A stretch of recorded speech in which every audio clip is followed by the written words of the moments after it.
Little bit of a cold streak here on Doubling Down. We've gone 1 for 2, too many weeks in a row. It's time to reincarnate a winning daily double ticket.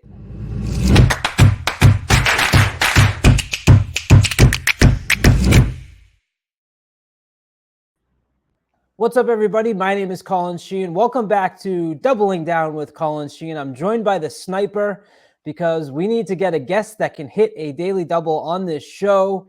What's up, Sniper? Nothing much. And I don't know about this one. Honestly, I can tell you, Oaklawn is probably the worst track for me. For whatever reason, I just don't have much luck there. Hey, you don't I mean, know. I hit races, but not like I do at other places. That's all. You just chased away all our viewers. All right, and that's this week's show. I got tricks up my sleeve, so I anybody that do. knows me should know that. Well, there was the option of going to Florida, but when I do this show, No, everybody's doing that. I try to find, if you're gonna do the Florida Derby, you're probably gonna have Forte, and now where's your value? And I just figured let's go to two races where I thought were really, really interesting. But I see you got your Expos hat on. I got my Red Sox shirt on. Happy opening day to all you baseball fans out there. Big day for me. But let's get over to, first of all, the standings. I like to bring this up. I'm through 28 episodes. We're in the green, Barry, but I'm in trouble. I was close. You see, I got $3. You're good. Can make that up. You can make that up easily and jump right into the green. You'd be only the second person to get in the green on this show. So no pressure. We've got a lot of red there on the guests. I'm starting to get nervous for the first time. I have not been in the red, and we'll see if we can avoid getting there this week again. As I mentioned, we're going to Oaklawn. This is for Saturday, April 1st. We're going to do the daily double for race 11 and race 12. Race 11 is 6 furlongs on the dirt. It's an allowance race, $125,000 for 3-year-olds and up. We have a field of 12, and I'll be honest, I had a lot of trouble narrowing down who I liked in this race. How about you? Yeah, it's the same. This is a really, really tough race. From a pace scenario perspective, it's hard to know if there's going to be a speed duel or not. There's a lot going on in this race, but it's very competitive, and I think we'll get a price out of this one. Yeah, I wrote down that I don't feel like there's not many true closers. So for that, I wanted to find some of those forwardly placed horses. I like the two horses on the inside, One Go West, Two Breslow. One note that I'll throw out there is that 6 furlongs on the dirt at Oaklawn, 275 races have been raced. Only 7% outside post 8 have won. And I know on your ticket you had a horse that I was throughout, right? I was really going back and forth on. That's number 12. Favorite Outlaw. I had him off, and when I saw you, I went back and looked again. Why do you like Favorite Outlaw? A few reasons. Mainly because of the comeback race. This horse showed some ability back early 2022. Ran a real big race to break the maiden at Oaklawn. Ran a 95 buyer that day, which is pretty good considering. Then kind of ran competitively up at Saratoga and Churchill. They tried the turf experiment, and you could just put a line through that number. And then came back off that layoff since September 14th into March 5th and ran a nice race on the comeback. And Francisco Arrieta lands on this horse, and he's ridden a couple of the contenders in here, and I was just intrigued that he stuck with this one of all the horses that he could have went to. You left off the big reason that I liked the 12 is look who Speed lost to in that last race. He lost to Corona Bolt only by a length and a quarter, a horse that we know is shown some certainly some talent, right? So I always like to play that game of who they lose to. And when I saw Corona Bolt along with the speed figure that fits, like I said, and also has just been racing an allowance company, which you can't say that about all of the horses in this race too. So it's been put in some good spots. Has never been outside post 5 in the races on the dirt. The one race that you said to cross out was post 10. That was on the turf, so you can give that excuse, but finished 11th. Whether that's something to read into, it's also a Kentucky down, so you got some craziness there. But I'll just caution those if people want to play against favorite outlaw. That's certainly a reason of only having 7% winners outside the A post at this configuration at Oaklawn. You also went with the 2, as did I. What'd you like about Breslow? There's a situation where I think that horse could get loose. I don't really think Go West is as fast as Breslow. I mean, I looked at the speed figures, trying to look at everything, and I think Breslow might be a little bit faster. And if that's the case, and this horse can clear, might be tough. And that's what I was thinking. There are scenarios, if you run this race 100 times where this horse gets the lead and kind of runs away with it. So I threw that one in there just for that factor. Yeah, what I liked about both of those horses is that in their 4-year-old and 5-year-old campaigns, respectively, so Go West is now 5, Breslow is now 4. If you look at their races at their, I'll call it new age, however you want to word it, they've shown considerable improvement. So Breslow as a 4-year-old is running much better than he did as a 3-year-old, and at least Go West in the 3 races at 5 before January hadn't raced since May. Comes back and puts up 3 early speed great races and now gets Gutierrez aboard. That was why I was a little hesitant to leave Go West off my ticket. You did include 5 Ultimate. I had the 4-5 as well closely. I decided to take them both off and go with the 7. Why don't you talk about Ultimate before I talk about Emerald Forest? I thought Ultimate was probably the best closer in the race. Mm-hmm. And there's scenarios in this race where he gets a good pace to run into. There looks to be some speed here, but it could go either way. I mean, some of these horses aren't going to try to go to the lead. It's just a matter of which ones do and which ones don't. Like Absolute Chaos has some speed. Excel, who's going to be a big price, has some speed, like cheap speed.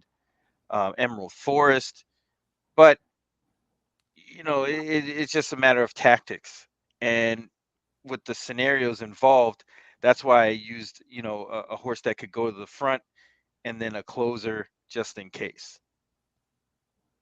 Yeah, and so the one that I went with was 7 Emerald Forest. You mentioned that speed. I've kind of, like I said, didn't see a huge differentiator in pace between, is it going to be really fast up front, is it going to be closers? And when I have a pace like that, which I'll talk about in the Arkansas Derby, I tend to want, me and Matt talked about this, tending to want horses that are more forwardly placed. This horse, if you go through the past performances, and you said let's cross the line through Favorite Outlaws turf, right? Well, go through Emerald Forest and start crossing off the amount of times this horse has raced on a sloppy track.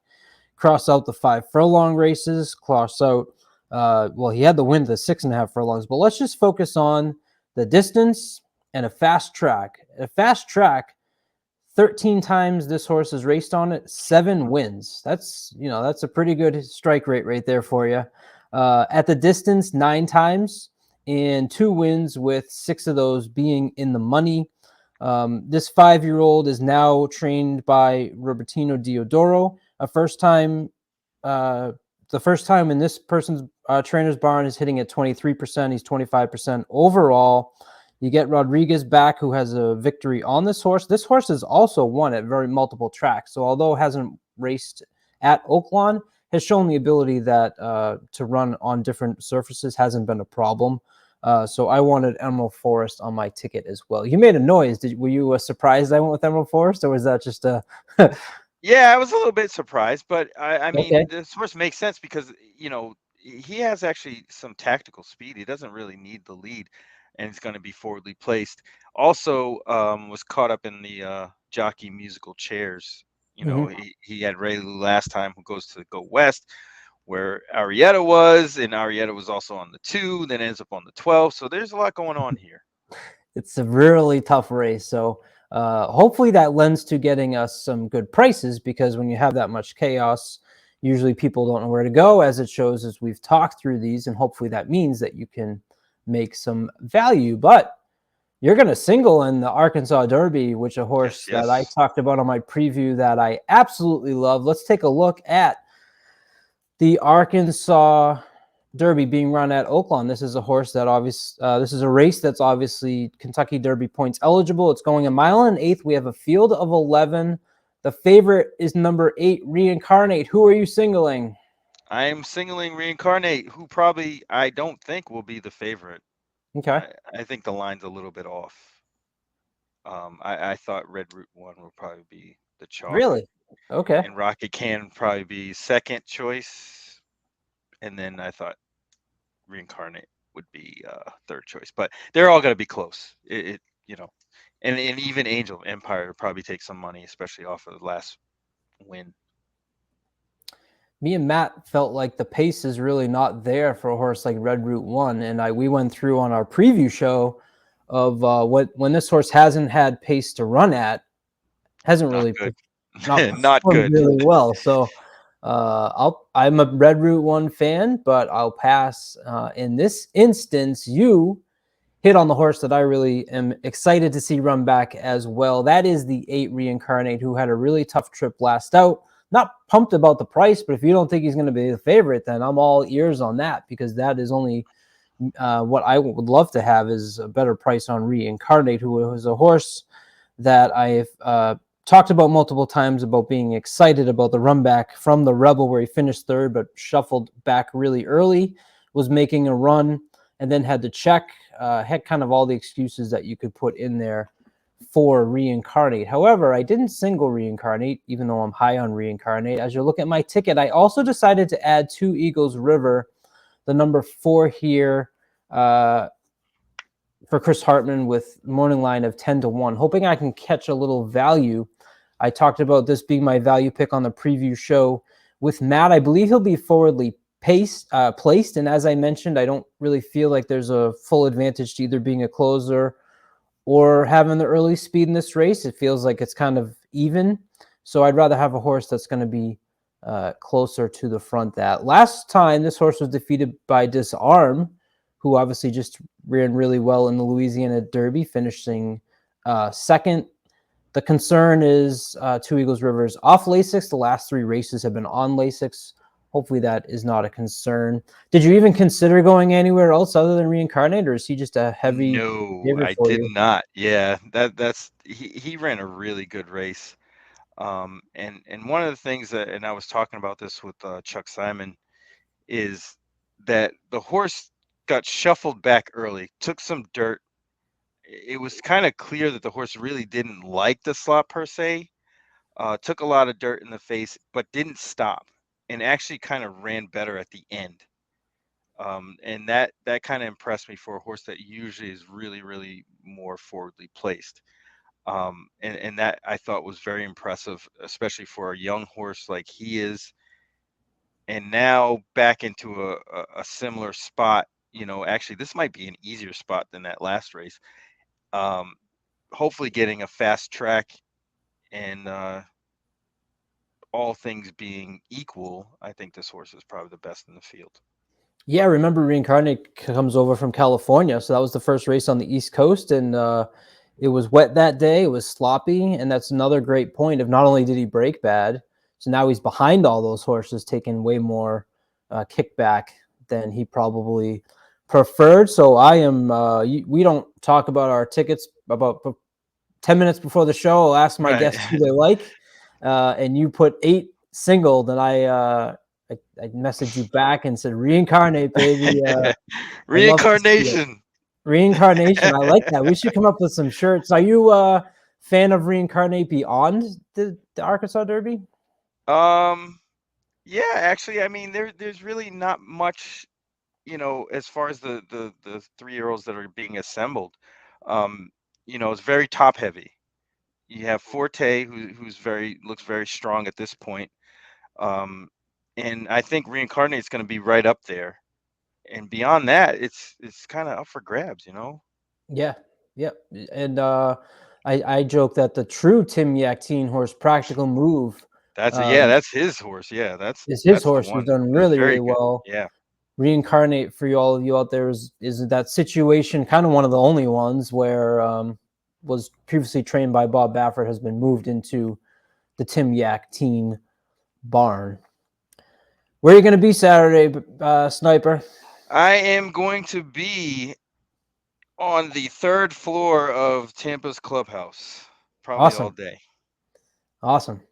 Teaching new players. Yeah, teaching new players, hopefully hitting, because I got a lot of time and effort invested in both the Tampa card and the Gulfstream card for Saturday. So if I don't come out with money, I'm going to be very disappointed. Yes, he puts in the work. Follow him on Twitter. He is at Urban Handicapper. That is Barry. I'm Colin Sheehan. This is Doubling Down. Barry goes 2-5-12 with the 8 for Saturday, April 1st, races 11 and 12. That's only going to cost you $3. As I say, you can't blame us if you lose. I'm spending half my bankroll here. Remember, my bankroll is at $16. I'm a little nervous, but I'm going 1-2-7-12 with the 4 and the 8 in the Arkansas Derby. Please like and subscribe. Thank you to all of our supporters as we march towards the Kentucky Derby. Barry, thanks so much for joining me. Thank you for having me, man. It's always a great time. And hopefully I can